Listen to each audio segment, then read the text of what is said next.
この映像はブラックマジックデザインさんの BMCC6K というシネマカメラで撮影したものになります。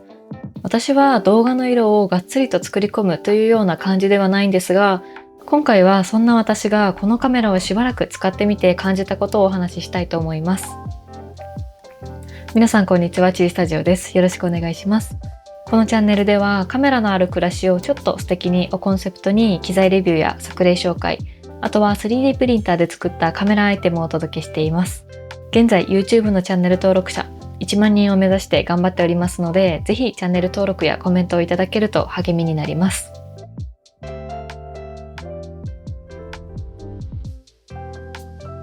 今回はブラックマジックデザインさんからシネマカメラのブラックマジックシネマカメラ 6K BMCC6K をお借りしてしばらく使ってみて思うことをお話ししようと思います。合わせて色を作り込むための専用パネル、ダヴィンチリゾルブミニパネルといういわゆるカラーパネルもお借りしていたので、後半はそちらのご紹介もしたいと思います。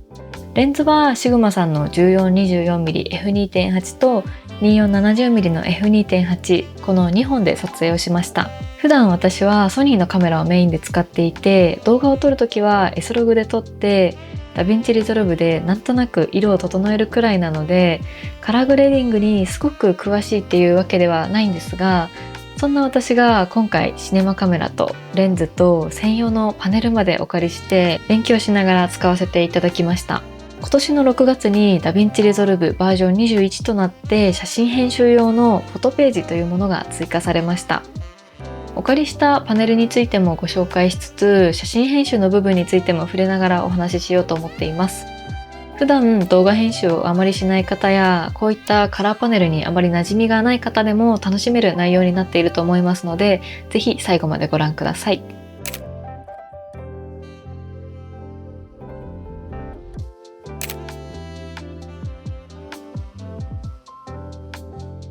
まずこの BMCC6K がどういったカメラなのかというところなんですが、ざっくり言うとフルサイズの 6K のセンサーを積んだ映像を撮るためのシネマカメラです。発売は2023年の秋で、発売当時は約40万円くらいで発売されていたようです。外観はこれまでのポケットシネマカメラシリーズをそのまま引き継いだような感じで、シネマカメラっていうよりかは大きなグリップのついた一眼レフの形に近い印象です。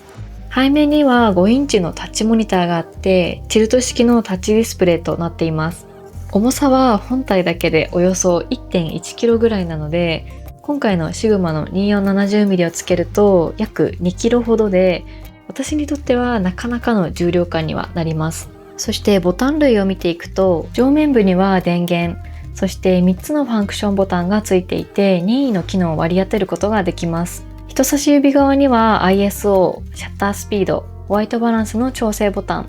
そして2つの録画ボタンと写真用のシャッターボタンがあります。ISO、シャッタースピード、ホワイトバランスの調整の際には、このダイヤルを回すことで調整ができるようになっています。そして背面側にはフレームレートを変更できる HFR ボタン、拡大表示ボタン、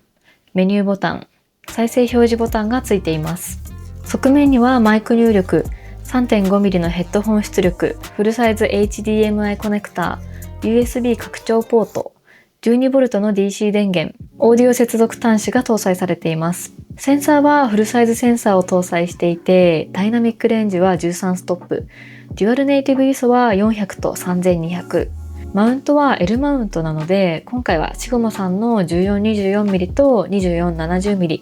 どちらも F2.8 の2本で撮影をしました。記録メディアは CF エクスプレスのタイプ B が1スロットと USB-C で SSD に直接収録もできます。先ほど本体の重量は 1.1 キロほどとお話はしたんですが、実際に持ってみるとカメラ本体自体は数字の割にはずっしりとくるような感じはあんまりなくて、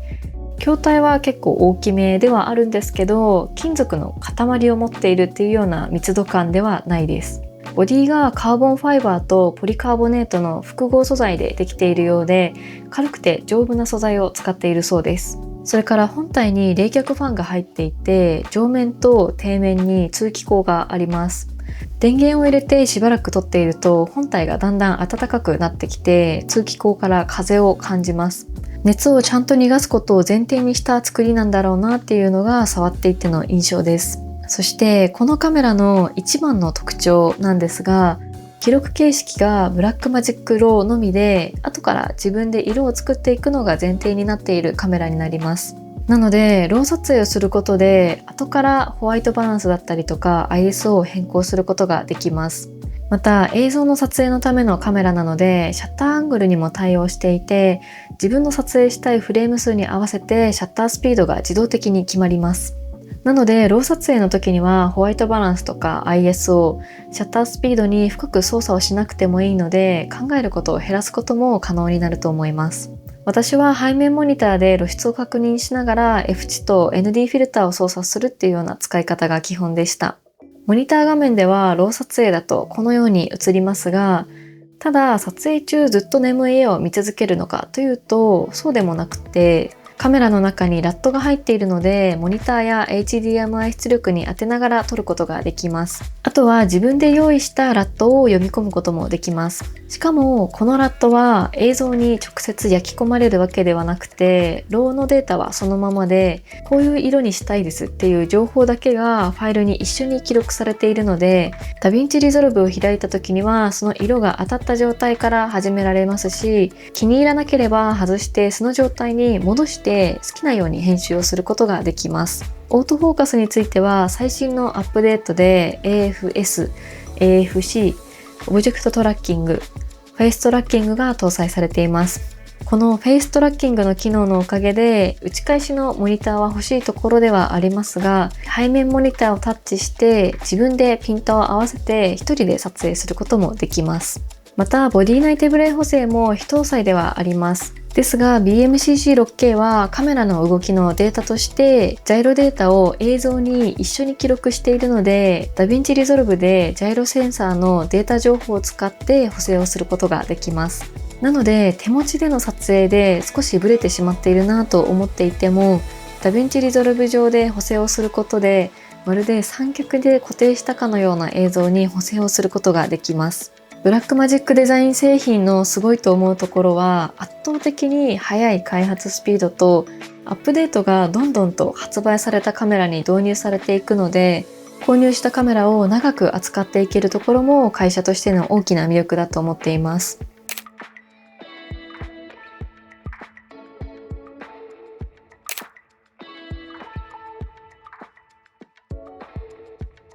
続いては撮影した映像を見ていただけたらなと思います。全体を通してなんというか、どのカットも光の柔らかいところと影の感じがすごく優しい雰囲気に表現されている感じがあって、映画っぽいっていう言葉が一番伝わりやすいと思うんですけど、ちょっと幻想的というか夢っぽい質感にしてくれて、今までの私の映像のイメージとはまた違った表現を簡単に再現してくれている気がします。水面のキラキラとした感じだったり、苔の湿った感じだったり、ユリの淡いピンクや白いマーガレットも実際に見たままの美しさよりもさらに綺麗に見せてくれているような感じがします。青い空にも木漏れ日の中の葉っぱが重なった暗い部分にもちゃんと色が残ってくれています。私はこういう雰囲気の映像を作ったことが今までなかったんですけど、でもこのカメラだとそんなに難しいことをしなくても簡単にシネマライクな雰囲気で映像を残すことができてしまいます。それが今まで自分にはできなかった表現だったので、自分の表現できる幅が広がったという意味で、このカメラがすごく魅力的に感じました。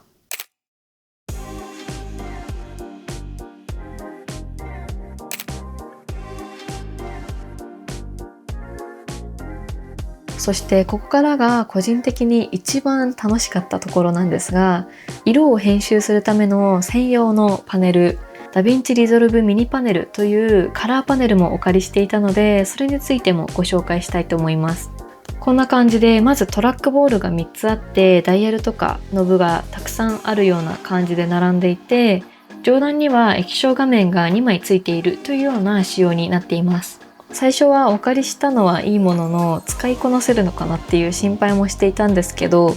実際に触ってみると意外と直感的で、マウスだと一つずつしかいじれないところを手で複数のダイヤルを同時に回して直感的に調整できるのはすごく快適でした。色に詳しいわけではない私でも、どこに何の設定が配置されているのかが分かれば簡単に操作をすることができます。ここで簡単にではありますが、ダヴィンチリゾルブミニパネルの機能だったり使い方をご紹介していきたいと思います。まず一番手前のトラックボールはよく使う大まかな調整がここでできます。そして奥のノブではさらに細かい調整ができるようになっています。まずは手前の方から見ていきましょう。左からリフト、ガンマ、ゲインの調整ができて、簡単に言うと動画の暗い部分と中間の部分、そして明るい部分の調整ができます。例えば左のリフトを調整するとして、トラックボールの周りのホイールを回していけばリフト全体を上げることができますし、トラックボールでは調整したい色の方向へ直感的に調整をすることができます。もし暗い部分だけをブルー寄りにしたいのであれば、一番左のボールを青方向に転がすとブルー寄りに変化していくというような感じです。そしてその上の RGB というこのボタンを押すと、今調整した青方向の色だけを削除できますし、オールというボタンを押すとリフト全体を調整前の状態に戻すことができます。とりあえずいろいろ回してみてなんか違うなと思ったらワンクリックで戻すことができるので、ここでいろいろ調整して試すことができます。こんな感じでマウスで数値を見ながら調整する作業をこのパネルを使えば直感的に調整をすることができます。そしてその奥の中間の段にある12個のこのノブについてですが、一番左のこの3つのノブではリフトとガンマとゲインの輝度を調整することができます。そしてその隣のこのノブからはコントラスト、ピボット、ミッド、カラーブースト、シャドウ、ハイライト、サイド、色相、輝度ミックスというように画面で言うとここの項目を調整できるようになっています。そして続いては液晶がついている上段の左上をこのボタンのところを見ていきましょう。左上のボタンではカラーページのこの部分を調整することができます。プライマリー、モーション、カーブ、クオリファイヤー、ウィンドウ、トラッカー、ブラー、キー、サイズ調整といった項目のボタンが配置されています。パネルにはこの2画面しか表示はされていないんですが、ここの矢印ボタンを押すとリフトとかガンマとかゲインの表示がそれぞれ切り替わって調整をすることができるようになっています。そしてこのノブを回すと RGB それぞれのカラーごとに調整ができるようになっています。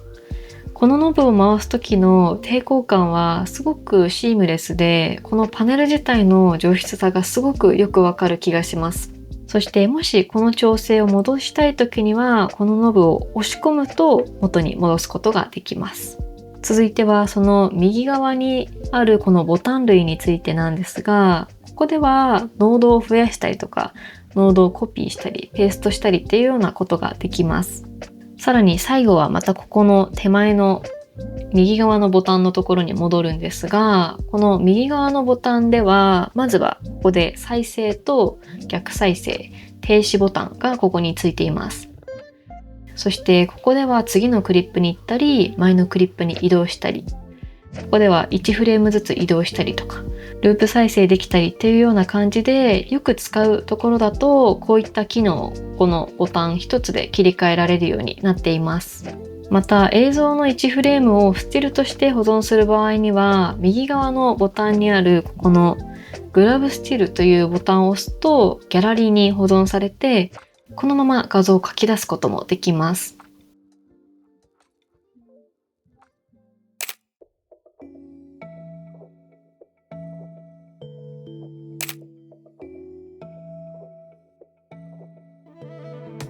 そしてここからは普段ダヴィンチリゾルブをお使いの方であればご存知の方もいるかもしれませんが、今年の6月にダヴィンチリゾルブが21になってフォトページという写真編集専用のページが増えました。写真を取り込むとこんな風に一覧で並べてくれるんですが、この写真をダヴィンチリゾルブ内で編集をすることができるようになりました。写真を確認するときにはここでレーティングをしながら確認もできますし、フィルターをかけて選別することもできるようになっています。このあたりの操作感は写真編集ソフトと同じような使い方ですね。そして今回の BMCC6K で撮ったブラックマジックローの静止画もそのまま読み込むことができます。トリミングやちょっとした調整はこのフォトページ内でも行うことはできますが、カラーページに移ると先ほどの動画素材の色編集と同様に写真の編集もこのパネルで行うことができます。今までは写真は写真のソフト、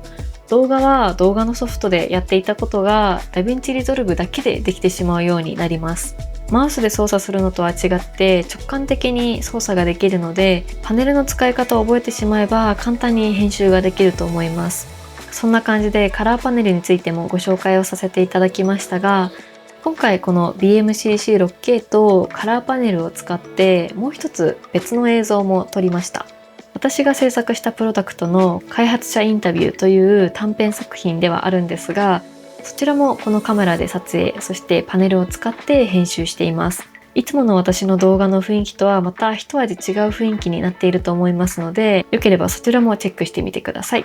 ということで今回はブラックマジックの BMCC6K とカラーグレーディング用のダヴィンチリゾルブミニパネルというカラーパネルについてのお話をしてきました。初めてのシネマカメラでしたが、想像以上に簡単に綺麗な映像が撮れるんだなということを実感する機会になりました。撮った後に自分の手で色を作っていく過程も楽しめる方にとってはすごく表現が豊かになるアイテムだなと思います。今回その楽しさに触れられただけでもこのカメラやパネルをお借りしてよかったなと思います。気になっている方はぜひチェックしてみてください。またどこかのタイミングでこのカメラを使って撮影できたら嬉しいです。それでは今回の動画はここまでです。最後までご視聴いただきありがとうございました。この動画が良ければぜひ高評価とチャンネル登録をお願いします。現在 YouTube のチャンネル登録者1万人を目指して頑張っておりますので、ぜひ登録いただけると励みになります。それから写真やものづくりに関する情報は SNS でも随時発信していますので、良ければそちらもフォローしていただけると嬉しいです。今後も写真や制作の裏側などをシェアしていきますので、ぜひチェックしてみてください。ではまた次回の動画でお会いしましょう。ありがとうございました。